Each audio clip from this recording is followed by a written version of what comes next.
কোরআনের শিক্ষা, মৌলিক শিক্ষা, আমাদের কোরআনের শিক্ষা আমাদের থাকতে হবে। আজ অনেক মানুষের চিন্তা এবং থিওরি যে কোরআন পুরাতন হয়ে গেছে, এই কোরআন দিয়ে সংসার চলবে না, এই কোরআনের আইন দিয়ে সংসার চলবে না। কারণ বর্তমান ডিজিটাল দেশ, এই ডিজিটাল দেশে কোরআনের সেই পুরাতন কোরআনের আইন সংসদে চলবে না। এটা আমাদের যারা বলে, তারা আমাদের মস্তিষ্ক যারা ধোলাই করতে চায়, তারা বোঝে না, তারা জাহেল, অজ্ঞ গুণের মানুষে যদি পরিণত হইতে চায়। একটা কথা বলা হয়, education is the backbone of the nation.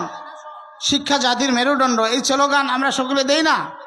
শিক্ষাই জাতির মেরুদণ্ড। অনেক স্কুলের সাথে, পাঠ্যপুস্তক বইয়ের সাথে লেখা থাকে শিক্ষা জাতির মেরুদণ্ড, কিন্তু আমরা বুঝি না কোন শিক্ষা কোন জাতির জন্য মেরুদণ্ড। ফিজিক্স বলি, কেমিস্ট্রি বলি, বায়োলজি বলি, টেকনোলজি বলি, যা কিছুই বলি না কেন, একমাত্র ঐশী শিক্ষা, কোরআনের শিক্ষা